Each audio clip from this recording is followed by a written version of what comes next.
Gaining muscle is such a worthwhile goal, so you can get stronger, perform better in sports, look better, even be more resilient as you age. You flat out need more muscle, but you also need a nutrition plan that allows you to gain muscle, or all of your time in the gym will be wasted, or you'll go way too far in the other direction, gaining way more fat than you need to gain muscle. But you need to go about your nutrition the right way, which is why in today's video, I'm gonna show you 5 basic nutrition strategies to gain muscle. Let's start with number 1, satiety and food choice. For the most part, if you want to gain muscle, you're gonna be eating nutrient-dense, healthy food choices like any normal diet, but you're gonna be eating them in larger amounts to support muscle growth. But there are gonna be some differences when we compare gaining muscle to other goals like losing fat, because the energy density of your food choices, which are gonna be how many calories are supplied per gram of that food, are gonna impact how much food and therefore how many calories you can eat. Because if you get too full, meaning your diet keeps you too satiated, it's gonna be hard to eat enough food. Think about fat loss for a second. You wanna make the most of your food choices. High in nutrients with not a lot of calories, meaning you're eating lots of fruits and vegetables, as well as lean sources of protein.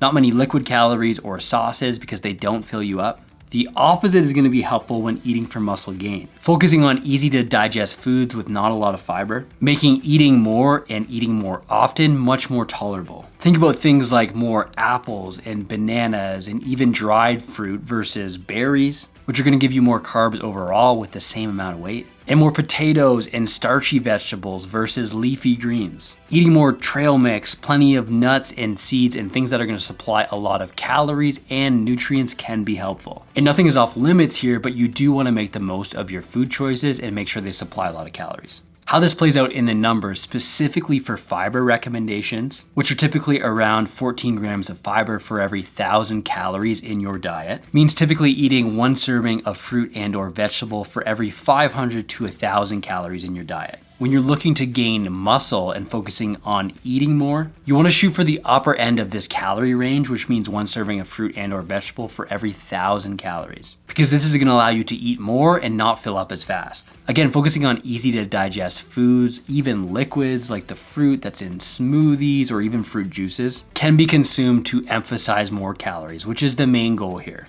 Too much fiber as well as too much volume makes it tough to eat enough consistently to gain muscle.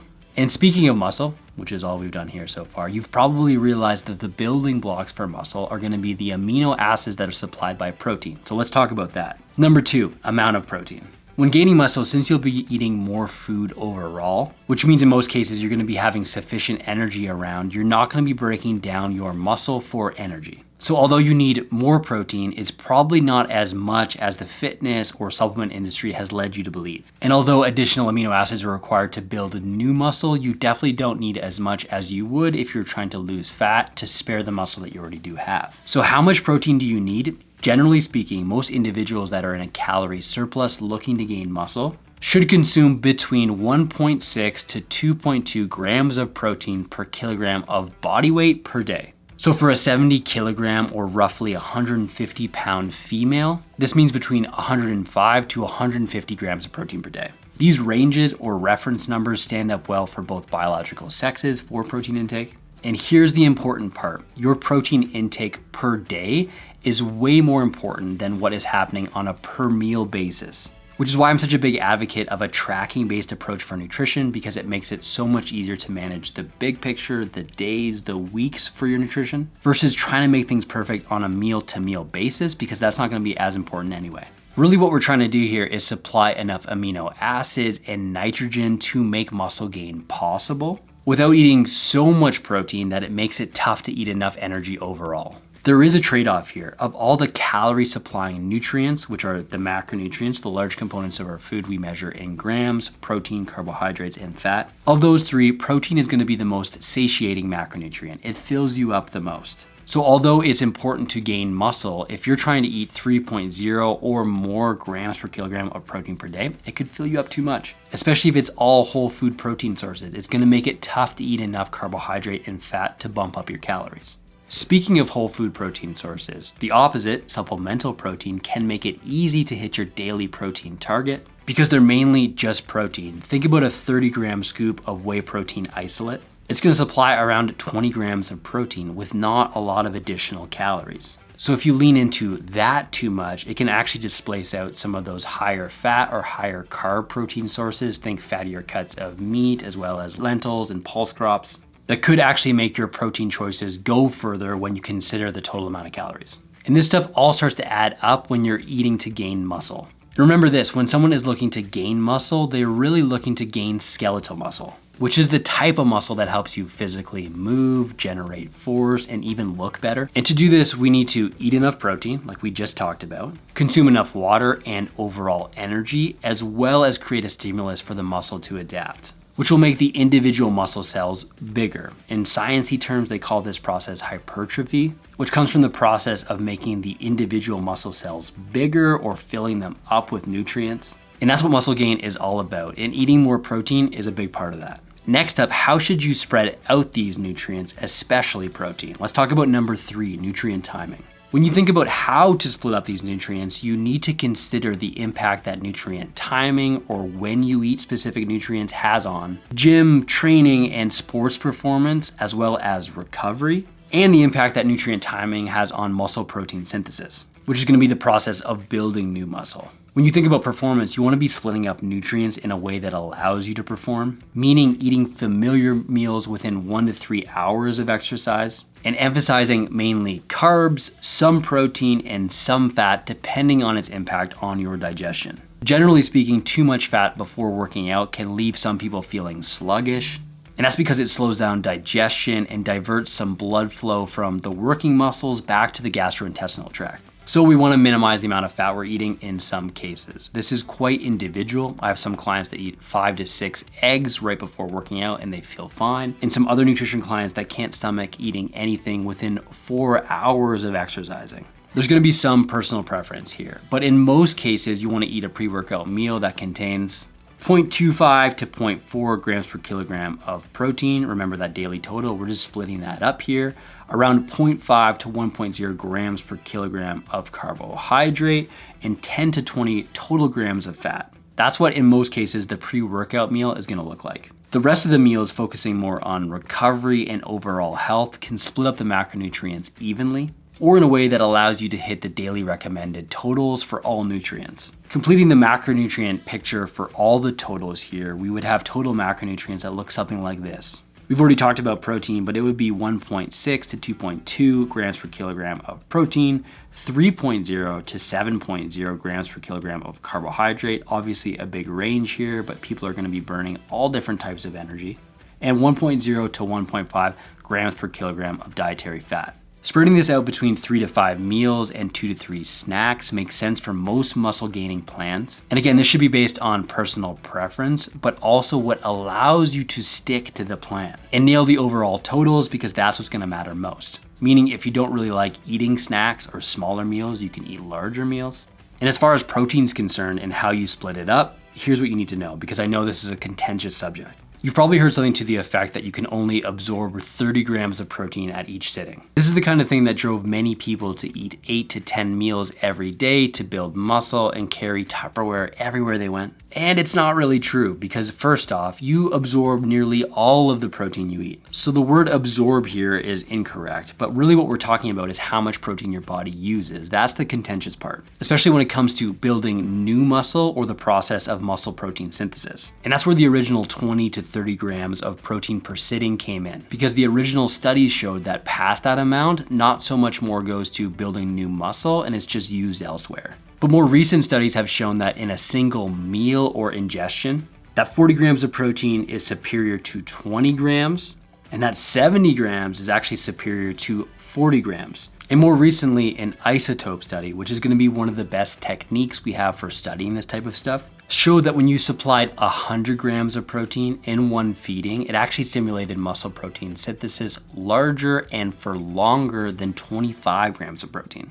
There's basically no upper limit, none of this goes to waste, and you'd actually have a hard time eating that much protein at a single meal consistently. So you can split it up how you want it, but in my view, you'd still be smart to split this up between 3 to 6 meals, which is going to give you that consistent bump in muscle protein synthesis, as well as be much easier to stick to. Think about doing all of your homework in 4 hours straight between 9 p.m. and 1 a.m.